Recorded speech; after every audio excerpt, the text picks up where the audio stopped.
So good afternoon. My name is Kimberly Gincher-Swati. I am currently honored to be the chairman of the board of directors for Harvesters. We are so appreciative of you all taking the time to join us today. And joining me for today's panel conversation is Harvesters President and CEO, Valerie Nicholson Watson. So before we begin, we're just going to do a few housekeeping notes. Our team has muted everyone just so that you can enjoy the conversation and not have a lot of background noise. We certainly invite you all to use the chat functions should you have any questions. And doing so, this courtesy ensures that we can address everyone and hear everyone and answer all the questions. So we are so pleased to have you all here today with us on Hunger Action Day. Many of us are wearing orange, which seems, counterthetical to those of us that are Chiefs fans, but that's okay. This is an important cause. So we're going to talk a lot about Harvesters and Harvesters mission. I have been proud to serve on the board since 2014, have been involved with Harvesters for many years prior to that. Growing up, certainly knew about Harvesters and just what they meant to the community. And even yesterday, having a conversation with my mother talking about it's Fill the Fridge in Kansas City week and, what should she do more? Give canned goods or give money? And I said, we'll do both. And she told me about this wonderful gentleman in the store that she saw that had an entire cart full of goods to give.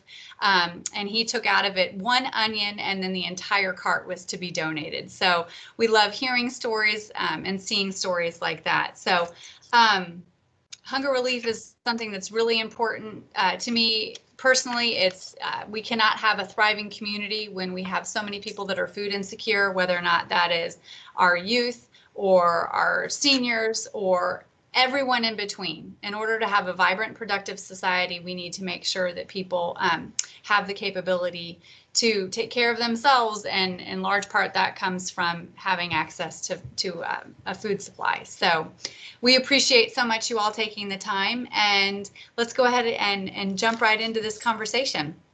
So Valerie, these last several months, as we know, have been a time like no other. So much has changed, but Harvesters' work has really remained the same. It's just more abundant and quicker. So could you talk a little bit more about those aspects? Thank you, Kimberly, and thank you everyone for joining this conversation. I'll start really with what hasn't changed. Our mission to feed hungry people today and work to end hunger tomorrow has not changed. Neither has our focus on feeding families, feeding children, feeding seniors, and then addressing hunger as a health issue through healthy eating. And we still have a wonderful network made up of 760 different partner agencies who actually are that last mile, so to speak, when it comes to distributing food to the people that we serve. What has really changed as a result of the pandemic is just the level of need. And it's not just the fact that the breadth of need has increased, but the depth of need has increased also. So we have research through Feeding America that shows us we can anticipate that there will be 100,000 more people in need of food assistance in our service area. And unfortunately, we've gone from 1 in 8 people in our area needing food to 1 in 6 people. And it's even worse for children because we anticipate that 1 in 4 children will actually be food insecure as we move forward. So there clearly are more people in need, but many of the people that we serve now need even additional assistance. So what we're able to do right now is provide 10% more food to the people we serve and to the new people who now need assistance than we were serving pre-pandemic. and we pride ourselves on the community support that Harvesters receives. And one aspect of that support is volunteers. We typically have about 6,000 volunteers every month. And with pandemic mitigation, we're just not able to do that. And so we have limited our volunteer shifts here in Kansas City. We're only allowing 30 people per shift because we are able with 30 people to just provide significant social distancing. Of course, we're all wearing masks and we have sanitation stations. So we're very proud of that. And then in Topeka, in that facility, we are allowing 10 people per volunteer shift. And so when you think about that significant reduction in the number of volunteers, that's really a reduction in manpower, so to speak, in volunteer labor. So we've had to create some workarounds. One of the other things I think in terms of food is that particularly for the first few months of the pandemic, every channel really that provided food to harvesters was disrupted. Our retail donations plummeted. We were still getting plenty of produce, but shelf stable dried up. Retail donations dried up. And as a result, we have spent about $5 million so far just to make sure that we have shelf-stable food available for people in need. And then we've also had to modify how we do things from the perspective of, again, safety and just making sure that the people we serve, our volunteers, our staff, and the staff and volunteers at our agencies remain safe. Many of our agencies are now doing drive-through distributions, just making things as touchless or contactless as we possibly can. So, you know, while our methods have changed a little bit, we are still focused on what we do, and that's feeding hungry people.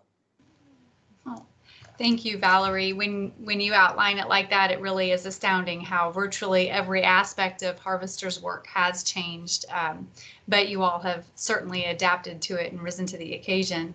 I've certainly heard staff say on many occasions that the work is the same, but the volume is much higher, which you alluded to. And so Harvesters recently closed its fiscal year, having distributed more food in the organization's 41-year history, which is a profound statement, I believe. Could you talk a little bit about your initial efforts and Harvester's initial efforts to respond to the crisis? Sure. You know, I'll start by saying, Kimberly, that since this crisis began, I have just been so proud of our staff, of our agencies, and of our donors, because everyone has gone above and beyond. You know, the generosity and the giving spirit has enabled us to have a quick response, really. You know, we were able to mobilize resources right away. We were able to, again, change our delivery method so that we were as contactless as possible. So since March, we have distributed over 33 million pounds of food. That's enough food for 28 million meals. And if we look at the last 3 months of our fiscal year, March, April, May, and compare it to last year, we're actually up about 8 million pounds. So that's significant for our network. And we've also done some mega mobiles. And like we use, speaking of the Chiefs, we use the Arrowhead Sports Complex to hold one of our mega mobiles, and that allowed us to feed thousands of families really efficiently and very quickly. And just as importantly, it allowed our agencies to take a breather. because I think they have, you know, with a 40 to 50% increase in need, they have been working so hard throughout this pandemic, and many of them are very small organizations. Many are volunteer run. We were also fortunate in both Kansas and Missouri to have the assistance of the National Guard. And that was just, it was so significant. They were eager to help. They were extremely efficient. You know, they brought that discipline and that focus. And I tell you, we were just amazed at how much they could do. And so when we talk about having some of those workarounds as it related to a reduction in our volunteer numbers, I tell you, the National Guard, one of them could do the work of two. Oh. Could you talk to us a little bit about an early moment in the crisis or in the last several months where you felt, you know, really proud or the most proud of the work that Harvesters has been doing? You know, to be honest, I'm proud each and every day. I'm just really proud of how we've shown up, not only as an organization, but as a community, because it really takes a community effort in order for Harvesters to do what we do. But it was early on in the pandemic, and like most other ongoing concerns, you know, the first thing that we had to do is look at our policies, our procedures, from an internal perspective to make sure that we were keeping our staff safe, but also delivering on our mission. And we did honor the work from home, the shelter in place. So all of our staff who are able to work from home are working from home. But we run two warehouses, and we have a fleet of, you know, 25 trucks, and they have to report to work. And so myself and our COO were meeting with our warehouse staff and just kind of sharing with them, you know, what we were doing, that staff would be working from home. And this was early on when there was a lot of buzz about some of the donations that we were receiving from the chiefs, because they were really kind of competing against each other. And little did I know how closely our staff was following that. And so, you know, among some of the things that we just shared, you know, that we had gotten this donation from one of the chiefs and that he was challenging his teammates. And when we started talking about that, I noticed people just start pulling out their cell phones because they are all on social media. And there was so much excitement around what the chiefs were doing. And I just saw this change come over my staff. They were so excited that it seemed as if the tables had been turned for that moment. You know, we typically are rooting for the Chiefs, but during that period of time, the Chiefs were rooting for Harvesters. And that was exciting. And I saw how much that meant to staff. And, you know, what they shared with me was, Valerie, people are hungry, and we are going to be here and do what it takes to make sure no one goes hungry. And so when you're facing so much unknown, to have your staff step up right away, you know, with that level of commitment and compassion, and, you know, just assuring you that they were in it for the long haul, it gave me the strength that I needed. Oh, I absolutely love that story. That is wonderful to hear. I know in Topeka, there have been several of the large mobile distributions. One in particular comes to mind early on during the crisis, and it was a mobile distribution, and the line down Topeka Boulevard was more than a mile long, and you could see in the cars there were a lot of children. There were a lot of children who were out of school, and they weren't sure where they were going to get their meal for the day, because typically school will provide certainly lunch and breakfast. And so to see what harvesters did so quickly to pivot was just amazing. And then to see how we were, I mean, a mile's worth of cars full of families, and that those families were going to be taken care of for a period of time, was truly inspirational to see. And it just makes you want to do more and work harder to support the organization. So thank you. Let's talk a little bit about now. We are 5.5, 6 months into this crisis. We've talked about how it's a marathon now, not a sprint, and we've reached a bit of a new normal, if you will. But people are still in need, and that need is not going to change. If anything, it's going to continue to worsen in a lot of regards as kids particularly go in and out of hybrid learning and whatnot, and they don't have access to that food. We're unsure what the fall and the winter is going to look like with flu season. So one of the first questions that we're often asked is, what are you doing for the kids? So if you could talk about that for a little bit. Sure, I'm happy to.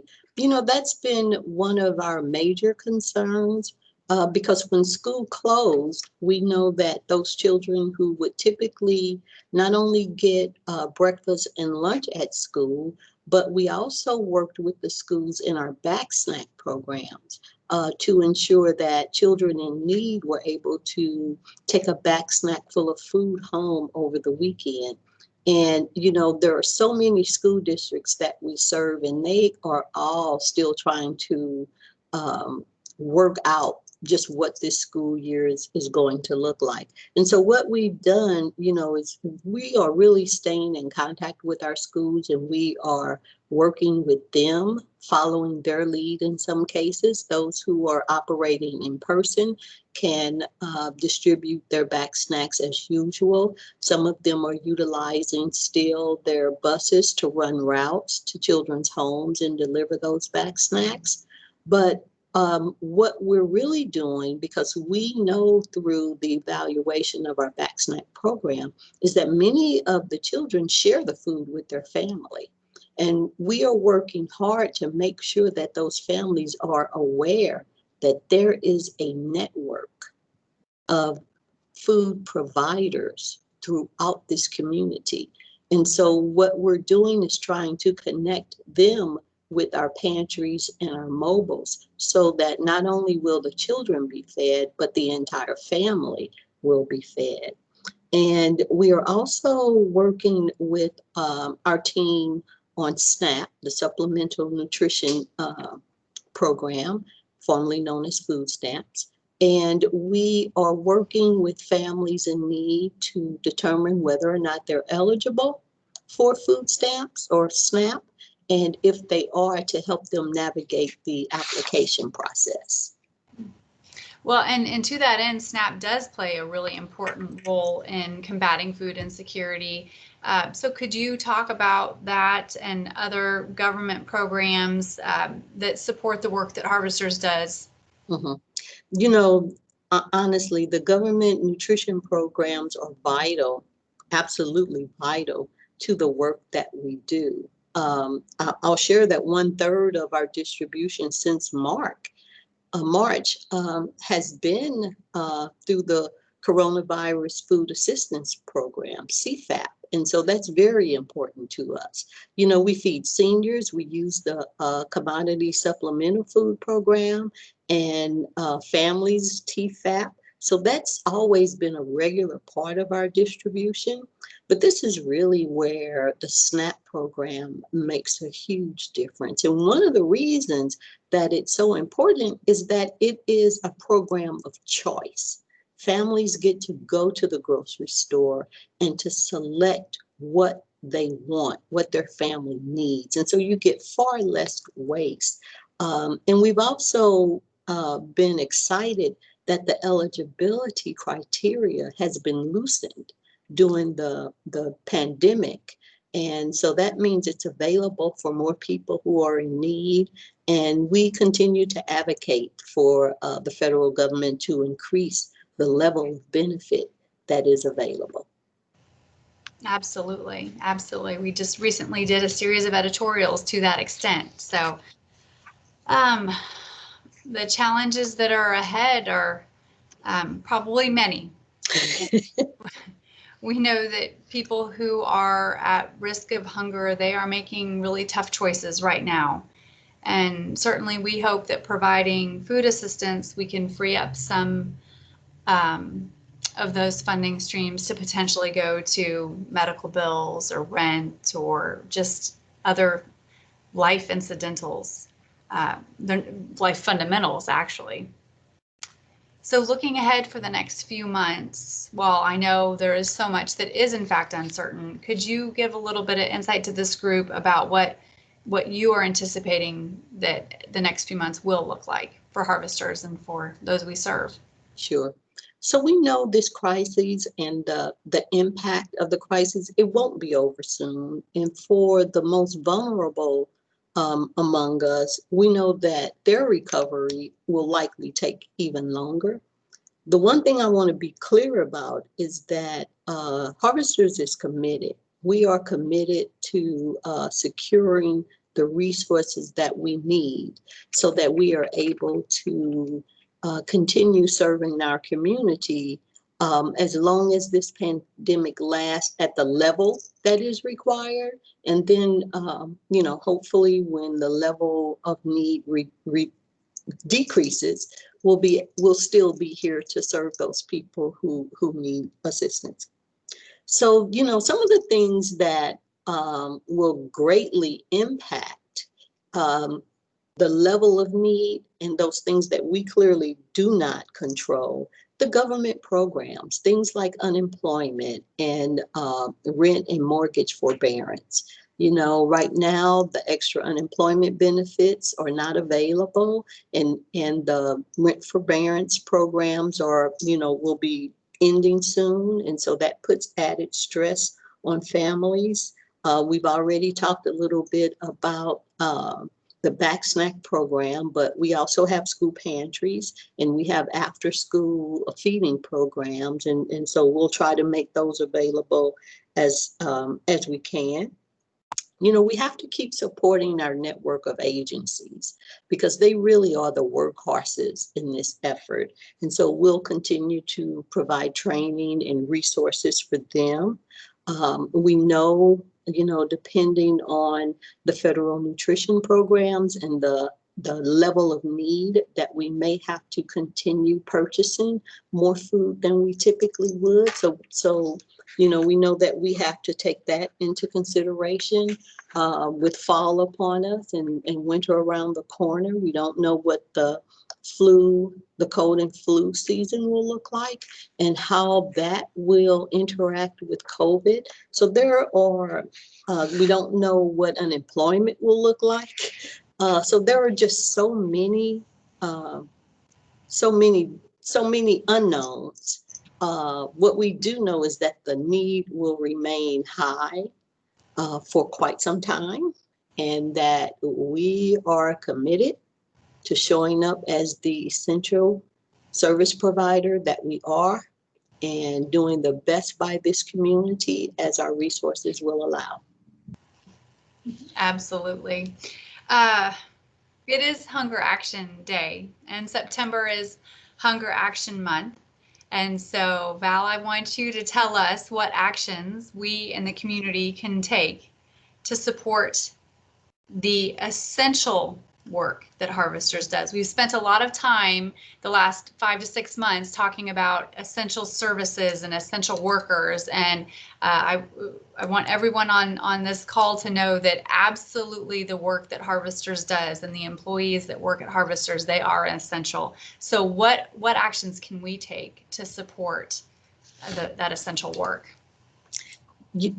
Truly, Harvester staff and the staff and volunteers at our member agencies are true hunger heroes. And so what we would say to the community hasn't changed except for one word.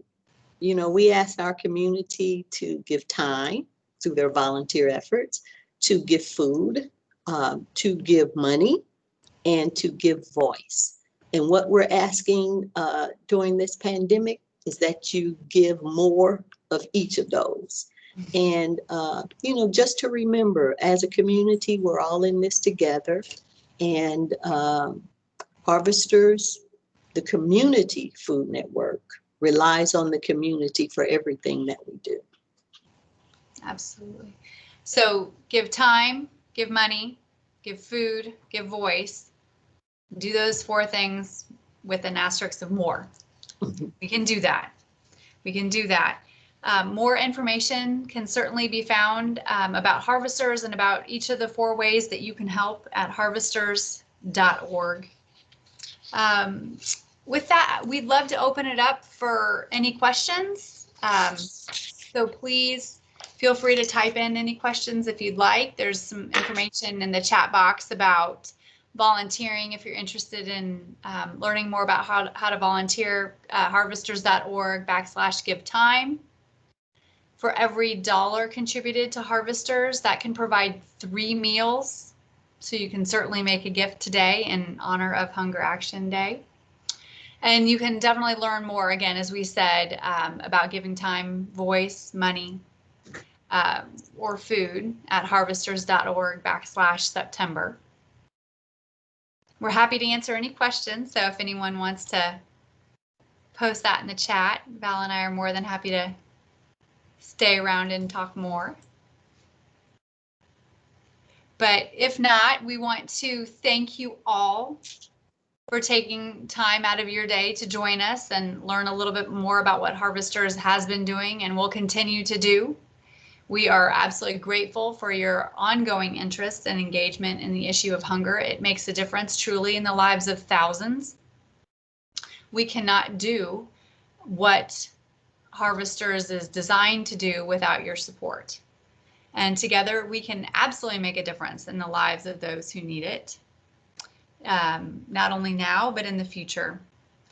Food insecurity is such a critical issue, so we really appreciate it. And with that, I think we will probably wrap up today's conversation. I believe it's potentially being recorded and will likely be posted online. So if you want more, you can watch it again. Thank you all so much and have a great rest of the day. Thank you. Thank you.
Okay, I think we're through. Marissa's still on, but I think maybe I'm gonna.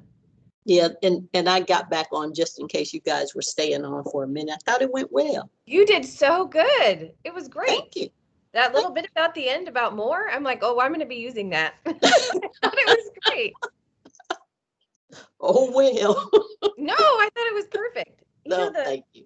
Interesting thing about this, Val, is that a lot of staff signed up for it. So I'm kind of wondering if maybe we need, I was texting Sarah, maybe we need to post the like recording somewhere or let people watch it. Yeah, and you know what? I was looking at it. I always look like my head is down, but that's because I've got this so I'm gonna play right, I've got this detachable camera. And so it's up high, so I like have to do I put it down. So I have to do that in order to look like I am looking up, so it's like, no, well, maybe I could bring my chair up. Well, I'll have to show you, I'll send you that little YouTube thing they sent me today for the panel I'm doing on how to like set your system up right so you look the best, because it was helpful. Yes. Oh, please share. Obviously, it's like one of those things, like, do you share? And it, like, I'm not implying anything. I just found it helpful. No. Well, I know because I struggle with, here I am again, I struggle with this camera, right? Because of what it is. And so like right now, it's probably the better height for it. Mm-hmm. Because now I kind of look like I'm looking right into it versus. The thing it said too was to set, like for my laptop, I set it on a box. So it's more like up by the top of your head. Uh-huh. So like now I have my camera, so I'm looking straight into it, which is how you want to come across. But I've got it sitting on, on this box. Oh, funny. And I can't make, yeah. So, versus on top of my. Like your monitor? Yeah. So it's crazy. But anyway, I thought it went well. Me too. I thought it was great. Well, thank you. Yeah, I think we'll